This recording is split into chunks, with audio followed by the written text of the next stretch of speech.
বিসমিল্লাহির রহমানির রহিম। রক্ত ও সঞ্চালন অধ্যায়ের 6 নম্বর ভিডিওতে সবাইকে স্বাগত। আমরা আজকে আলোচনা করব শ্বেত রক্তকণিকা নিয়ে। শ্বেত রক্তকণিকার ইংরেজি হচ্ছে লিউকোসাইট। লিউকোস বলতে বোঝায় বর্ণহীন, অর্থাৎ যদিও বলা হচ্ছে এগুলো শ্বেত, আসলে এগুলো হচ্ছে বর্ণহীন। আবার আমরা যখন এগুলোর ভাগ দেখব যে 5 ধরনের ভাগ আছে, 5 প্রকার আছে, সেখানে আবার দেখা যাবে যে কেউ কেউ এই যে বিভিন্ন রঞ্জকে রঞ্জিত হতে পারে। আচ্ছা, এই শ্বেত রক্তকণিকা প্রতি ঘন মিলিমিটারে থাকে 4000 থেকে 11000 একজন পূর্ণবয়স্ক প্রাপ্তবয়স্ক পুরুষ মানুষের দেহে। শিশুর ক্ষেত্রে ভিন্ন, একটু বেশি থাকে। তো এই যে ঘন মিলিমিটার, যেটা আমরা বলেছিলাম যে ঘন মিলিমিটার খুব ছোট্ট। কতটুকু ছোট্ট আমরা যদি লিটারে হিসাব করি তাহলে সেটার একটা ধারণা পাওয়া যাবে। 1 লিটার রক্তকে যদি আমরা 10 লক্ষ ভাগ করি তাহলে, অথবা 10 লক্ষ ফুটায় ভাগ করি তাহলে যে 1 ফুটা হবে, খুবই ছোটো না? সেই ততটুকু রক্তের মধ্যেই লোহিত শ্বেত রক্তকণিকা থাকে 4000 থেকে 11000, লোহিত রক্তকণিকা থাকে 45 লক্ষ থেকে 55 লক্ষ। আচ্ছা, এইসব শ্বেত রক্তকণিকায় কোনো হিমোগ্লোবিন থাকে না। হিমোগ্লোবিন ফলে সেই জায়গায় থাকে নিউক্লিয়াস, অর্থাৎ এগুলো হচ্ছে নিউক্লিয়াসযুক্ত। এই নিউক্লিয়াসগুলো তাদের জীবনের, এই শ্বেত রক্তকণিকার জীবনের শুরুতে গোলাকার অথবা ডিম্বাকার থাকে, এবং কিছুটা পরিণত হতে শুরু করলে দেখা যায় এদের আকৃতি বৃক্কাকার হয়ে গেছে অথবা অশ্বক্ষুরাকার। বলা হচ্ছে এগুলো দেখতে অনিয়ত আকার। অনিয়ত আকার বলতে বোঝায় এগুলো যে কোনো শেপ ধারণ করতে পারে, পানির মতো অথবা অ্যামিবার মতো। অ্যামিবা দেখা যায় যে চলনের সময় ভিন্ন ভিন্ন শেপ ধারণ করতে পারে। শ্বেত রক্তকণিকাকে বলা হয় মোবাইল ডিফেন্স ইউনিট, কারণ এগুলো যে কোনো জায়গায় যখন কোনো ইনফেকশন হয় তখন ফ্যাগোসাইটোসিস প্রক্রিয়ায় জীবাণু ভক্ষণ করতে পারে দেহের যে কোনো জায়গায়, সেজন্য এগুলো ভ্রাম্যমাণ প্রতিরক্ষা একক। লোহিত রক্তকণিকার সাথে যদি সংখ্যার বিচারে তুলনা করা যায় তাহলে লোহিত রক্তকণিকা যদি 600টা থাকে তাহলে একটা থাকে তার বিপরীতে শ্বেত রক্তকণিকা, অর্থাৎ তাদের অনুপাত 600:1।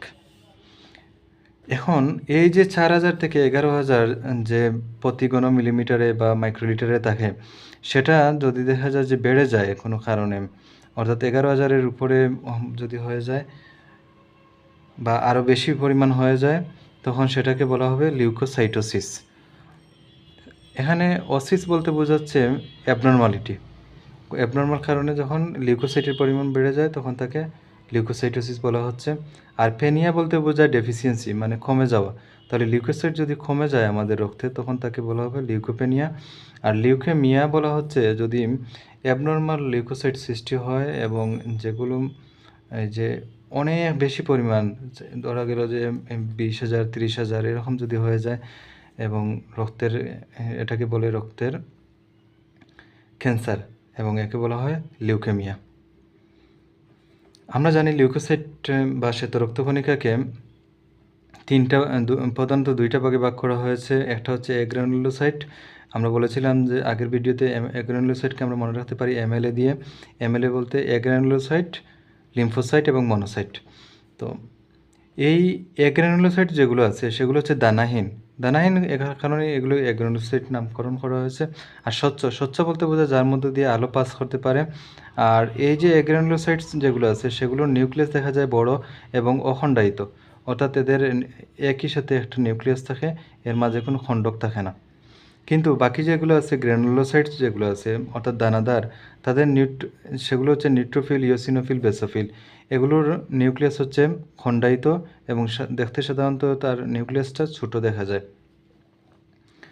মনোসাইট যে স্পেশাল কণা, যেটা অ্যাগ্রানুলোসাইট বা দানাহীন যে কণা আছে তার মধ্যে একটা হচ্ছে মনোসাইট।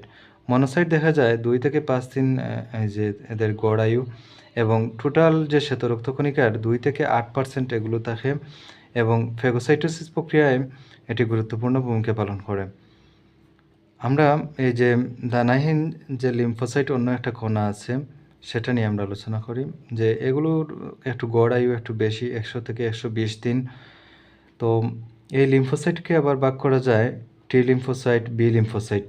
টি লিম্ফোসাইট তৈরি হয় দেহের যে থাইমাস আছে, থাইমাস গ্রন্থি বুকের পাঁজরের স্টার্নামের নিচে এটা থাকে, 2 ফুসফুসের মাঝখানে এবং হার্টের উপরে।